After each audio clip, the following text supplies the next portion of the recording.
to me, this is the one story we've done recently where there's something far more sinister going on here. This is where a social context that takes somebody who is predisposed or who's vulnerable and turn them into monsters. Right. Sam, what else do you know about these two? Okay, so thank God for social media because we can peek into their world. So they left behind these two YouTube videos, one documenting their trip to Vegas. The other one was a Valentine's message where he was Jared professing his love to Amanda, but both of them were really, really strange. Clearly here you have the alpha, which is the husband, and then the follower, which is the wife.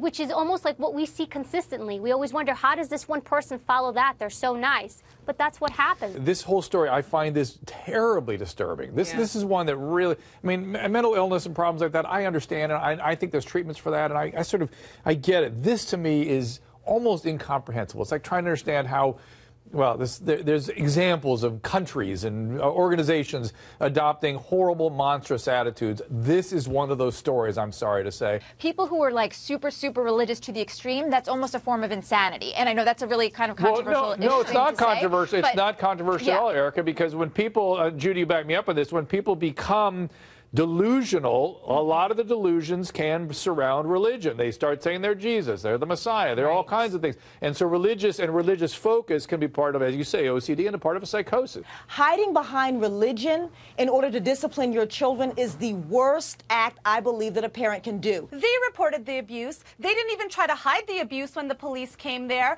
They admitted to everything. They never tried to deny it. And I think in their sick minds, they really thought that they were just disciplining their kids. But I'm sorry, this is not discipline. We need to stop using the word punishment and discipline here because this was neither of those two things. This was torture. This was evil torture by people who are sociopaths. So this is from Carolyn, and she wrote in, strange. My sister and I were foster kids subjected to identical punishments. Is this a pathology? Parents are supposed to protect, nurture, love their children. But we also know that when parents are not the biological parents of the children, that increases the abuse potential so much higher. There is not that kind of attachment usually. Abuse causes shattering of the brain's regulatory system.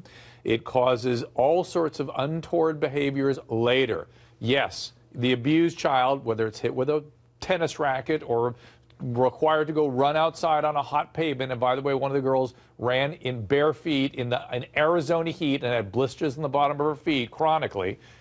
You make a child do that, there will be behaviors later that are far worse than the behaviors you're trying to get under control in the short term. Sam, what do we know about this guy from his social profile? Okay, his Facebook posts are so creepy. They actually fit the exact mindset that you would believe would fit the profile of a cannibal or a murderer. Going back to keeping an eye on this guy, Facebook, at what point do we put them up on, you know, the table and say, hey, you are responsible? Where do we draw the line? Right. How do we know when it's just funny or when it's just a little sick or you it's going should to turn know into when something? it's this extreme. You should know. When we talk about being a responsible citizen of social media, that's when you just got to trust your gut. When you see something like this, that's when you should alert something. Well, and I bet my life that this is not his first victim. The challenge of people in positions of authority, whether it is Facebook monitoring him or cops when you call them, or mental health professionals predicting that this guy is as awful as we think he is, hard to do. Believe it or not, it's hard to do.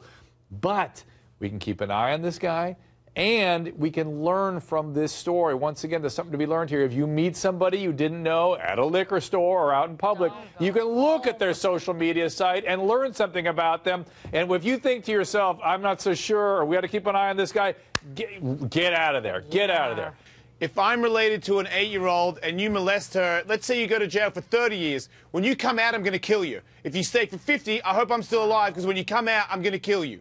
I don't care how many times you reprimand him for it. You ruin that person's life. They might not ever get over it, so they've got a life sentence because you're a gross pedophile. I've been molested and my whole life is ruined. I mean, I turned it around, but I've still got massive problems. Look at me. It's with you for the rest of your life. That's right. You think you're past it, and then another wall hits you. I'm 42. I now know that it's never over. I'm always going to have to deal with it. That's what I want you to share with people. Now, we say glibly it's the gift that keeps on giving, because, and that's not meant to be funny. That means because this happens, this thing one time happens, and it is a lifetime of repercussions. I didn't remember until I was 40 who the guy was that molested me. So I didn't know until I was about 26 that I'd been molested. I had to take a bunch of acid and then all of a sudden recall it. Then at 40 I find out who it is, because my body can't even handle knowing who it is. repaying an act of violence with violence is not going to solve anything. It's not going to bring about any release of pain. It's not going to, bring about any healing for this family. And I think this just goes to show that trauma needs to be treated. We can't have people taking the law into their own hands every time they feel justice wasn't served or they were wrong, because we would be living in an utter state of chaos. I'm All right, sorry, Counselor. if my child was done that, he would be dead too. Okay, so we have two Isn't it murderers. an utter state of chaos already because 8-year-olds are being molested? Isn't that chaos? Sexual abuse is so common today. Please do not think this is an uncommon thing. And if it's something that has happened to you and you feel like you are over it, understand that it is something that really has to be treated to be over it. It's a piece of your self that gets walled off from the rest and operates and sits there creating symptoms and motivations that you may not understand. Amongst them is the competitive, compulsive reenactment of trouble. The fact is, this is common, it is treatable, but we have gone through an absolute epidemic of these kinds of experiences in childhood, and it's profound. We must address it. I eat dog treats. I eat dog treats now. I'm an idiot. I'm a moron. I don't want someone going to school and tricking children into eating dog food. You know, what's going on with you, Drew? Yeah. Like, the kid, that kid summed it up. All kidding aside, What's going on with me? You eat the dog treats.